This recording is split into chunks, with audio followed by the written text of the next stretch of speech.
Hi everyone and welcome. In tonight's video, I am going to be creating with the Hello Lovely card kit from Gina Designs. This is just one of the stamp sets that's included in that kit. It has a coordinating layering stencil and also die. I'm Mindy from Mindy Eggen Design, and I would really appreciate if you liked the video, subscribe to my channel, and hit that notification bell so you're notified when new videos are posted. Here's a closer look at the card kit that I'm going to be working with tonight. This is the Hello Lovely card kit from Gina Designs. As always, just jam-packed with products. We have 2 stamp sets that have coordinating stencils, another individual stamp set, and also coordinating dies. I'm also really excited this month because Gina Designs has brought back her background stamps, and this time they are in a clear stamp set instead of the red rubber that they used to have. There's also a couple new ones in here you may notice. So I'm really excited for these. I just wanted to quickly show you these background stamps because I will definitely be using them in future projects and videos. I didn't get a chance to use it tonight, but they are staying on the top of my pile. There are also a few other new releases that are coming out tonight that I wanted to quickly show you. I am going to pop up a timestamp if you wanted to skip directly to the tutorial. Now this is the Best Friends stamp set. I absolutely love those sentiments in there. We also have Believe in Miracles. This one's got some great sentiment, coordinating dies. I am quickly going through these because I just wanted to briefly show you what's in the release tonight. I'm not going to spend a ton of time on them. I will have them linked down below in the video description, so if you wanted to get a closer look at a stamp set or the sentiments that are on it, be sure to head over to the website to check those out. Gina has also released some new standalone dies. Now, I combined all of my dies on one magnet sheet, but a lot of these are separated out. I will be using that Ornate Love You. In particular, the U is what I'm going to be using tonight. That scripty U is beautiful and also has a shadow layer to it. Another thing a part of the release that I was really bummed I didn't use tonight because I really wanted to, but there are some new poly glaze foiling sheets. I'm so in love with those hearts. Definitely putting that on the top of my pile as well. And there are some foil mates. So these are toner printed, I believe, so you can use with your laminator, or if you have your Mink machine or Gina K's fuse machine, you can use that with your foiling and then die cut out with circle and rectangle dies. So one of the sets in the kit tonight is the Modern Flowers. This is a beautiful, whimsical design with coordinating dies and also this stencil. I'm not going to be using this one tonight, but again, my pile is growing of things that I want to be using. This is the adorable Coffee Critters stamp set that I will be coloring up in the future. This release just had so much amazing product in it. It was hard to I wanted to do it all, but I focused in and I decided to go with the Lovely Flowers. One of the reasons I absolutely love this reminds me of the collaboration stamp set that Gina had done with Hero Arts. I think I stamped and colored that at least like 5 to 7 times. So this one reminded me of it and I absolutely love it. It has a coordinating stencil and die with it. So now I'm going to go ahead and start creating. The first thing that I'm going to do is stamp out this large floral image. So I have the Gina Designs layering weight cardstock. I'm starting out with 5.5 by 8.5. I did rub my hand over it to condition the stamp set. I'm also inking it up with embossing ink. So that is another way to condition your stamp set to make sure it takes ink a little bit better. Then I'm going to stamp this in Skeleton Leaves ink. Now, whenever I use coordinating stencils to color in an image, I like to start by stamping it in a light color first. So in this one, it's Skeleton Leaves. I've used light gray before. I've also used even a darker brown like Kraft. But I'm going to push down really well, make sure I'm getting all of the details of the flower because I really want to be able to see those. Now, one of the important steps here is to not remove your stamp set. You can clean it, but if you are using a Misti tool like I am, leave it on that door in that exact spot because after I'm done ink blending, I'm going to bring it back in to stamp with a black ink. One of the reasons I like to start with a light color first is I don't have to wait for black ink to dry. Typically, if I am not patient, I don't wait long enough, and sometimes I smear the black ink. I'm less likely to have smears with a light gray or a light brown. So I secured my cardstock down to my work surface just using some washi tape, and then I placed the first layer of the stencil over the image. These are very easy to line up. There are numerous stencils, but I absolutely love that because it adds so much detail and kind of dimension to your flower. Now, the first color I am starting out with here is light lilac, and I'm just using a blending brush to lightly go over that area to fill in the entire open area of the stencil. I'll carefully remove my Post-it tape that I had used to secure the stencil down to my cardstock, and then I'm going to line up the second layer of the stencil. Now, in the top right-hand corner of each stencil, it is labeled flowers 1, 2, 3, so it does tell you the order up in the top right corner. Now, my second layer, I am coming in with medium lilac. I'm just going to use a small ink blending brush for this. You want to be careful on the amount of pressure you're applying because there are some delicate areas on that stencil. The third layer of the stencil is going to color in this particular group of leaves. For this one, I am going to be bringing in the light spruce. Again, just a light hand to brush over that open area of the stencil. I like to blend from right to left and left to right to really catch all of that area. I don't want one side to be darker than the other right now. I'll carefully remove this layer of the stencil. The next stencil is going to add detail to that particular grouping of leaves. So I usually kind of start with one area of the stencil to line up, and then I hold that with my finger and just slowly shift the rest of the stencil in place. For this one, I am using medium spruce, again, just using a mini blending brush to get into those small areas. The next layer of the stencil is going to color in the other grouping of leaves, or what would we call them? Foliage, I guess. So I do want to make these a different color or a different shade. For this one, I am going to start with Jelly Bean Green ink to color in all of the open areas of the stencil. Now, I do want to explain one of the reasons that I started out with such a large sheet of cardstock is because I wanted to make sure I was giving myself enough space when I die cut this out. And you'll notice I brought in some extra Post-it tape for the top and the bottom, and that's because the edge was so close to those leaves. I was worried I was going to get green on an area that would be die cut out as part of like the outline. So I masked that off because I wanted to have my outline to be completely white. Now the last layer of the stencil for this one, I am bringing in fresh asparagus. I almost forgot for a second there. So I brought in fresh asparagus to go with that other shade of green. Now I'm going to bring this over to my Misti stamping tool where I had left my stamp set, and I'm going to ink it up in the Obsidian ink. So this is an amalgam ink. You really could use any type of black ink here. You could use your black Onyx. I just grabbed the Obsidian. It was the closest thing to me, and I'm going to stamp that down. Now, there is a lot of detail in this, so I am going to ink it up and stamp it one more time. Just make sure that your cardstock didn't shift. And I have now this gorgeous outline. I am loving it. I was loving that so much that I wanted to try another color combination.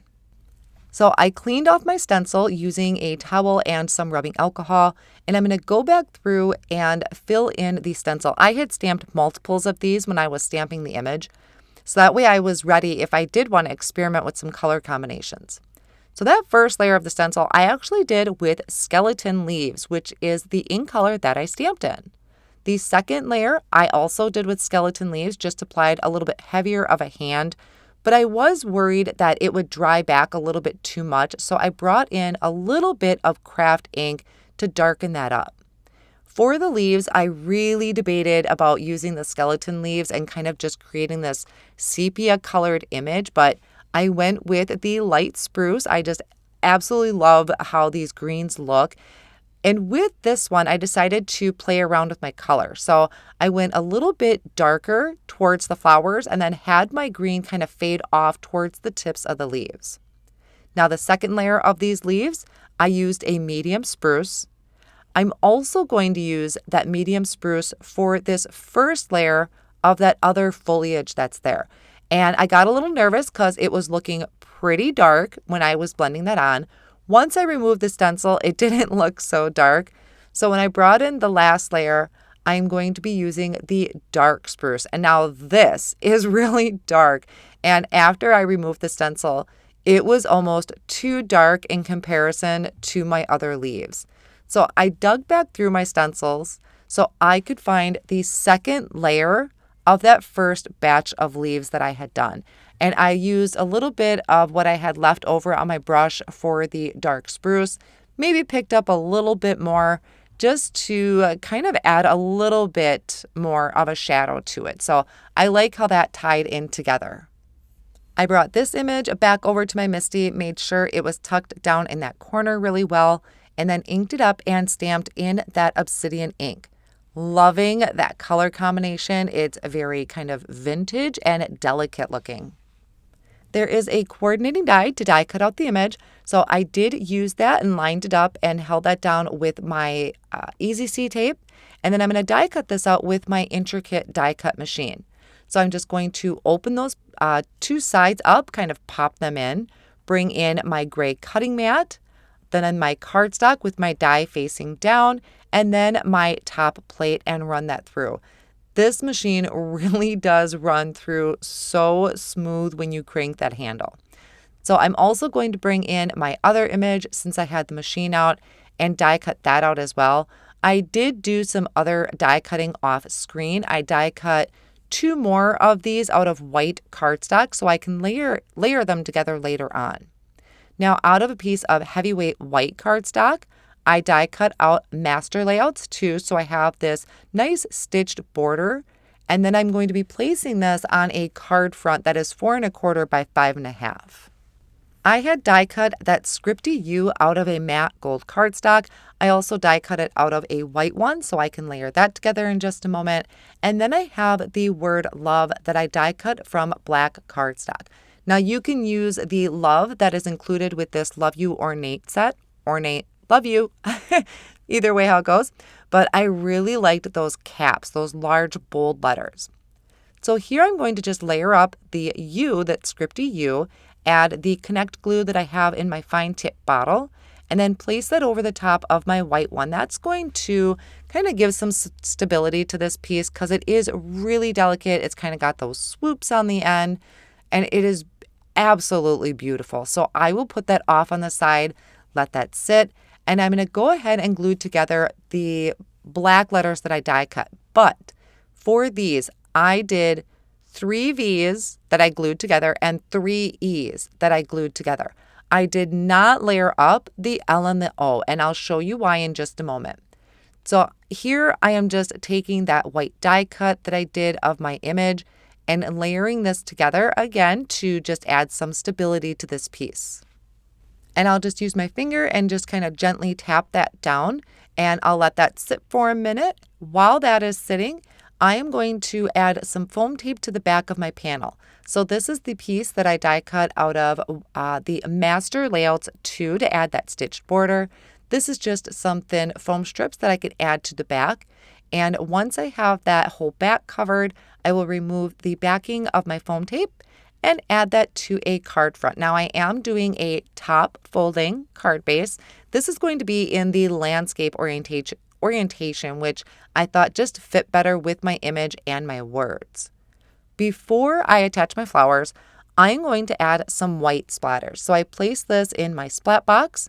I have some white paint mixed with a couple drops of water, and I'm going to carefully put these white splatters on here.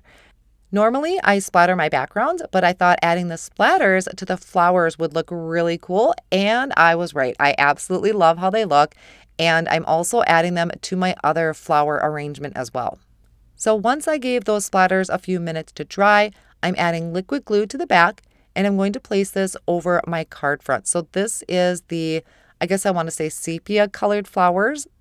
Looks beautiful in those vintage colors.